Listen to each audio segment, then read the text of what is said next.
المشاهدين من داخل عرض مسرح عبد المنعم جابر بالاسكندريه، وكان لنا هذا اللقاء مع بطله عرض براعم مصر. اهلا وسهلا بيكي ونتعرف عليكي. حضرتك اسمي نوران عبد الهادي، فريق زلزال بمثل بقالي سنه.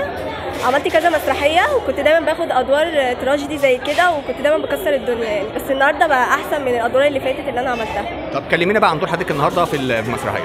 هو الدور كان عباره عن ان انا بابايا توفى وعايشه مع مامتي، ومامتي اتجوزت، فهي وجوزها ما كانوش بيحبوني، وجوزها كان اكتر، فكان بيقول لها دايما ان انا وحشه عشان تمشيني. فهي كرشتني في الشارع لحد ما بقيت طفله شوارع وتعلمت السرقه وكل حاجه وحشه.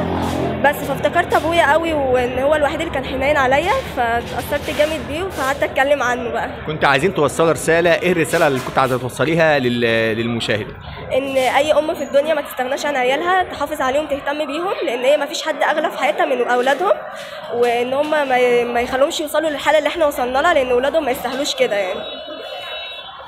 ده كلام جميل جدا جدا ورساله جميله. احنا بنهنيكي وبنبارك لك على نجاحك في العرض النهارده. الله يبارك في حضرتك وربنا يخليك يا رب. تسلم. شكرا جزيلا ليكي والف مبروك على العرض النهارده. الله يبارك في حضرتك يا رب. شكرا. اعزائي المشاهدين، ده كان لقاءنا مع ابطال عرض فرقه زلزال ومسرح عبد المنعم جابر، وانتظرونا ولقاء اخر مع بطله جديده من فرقه زلزال.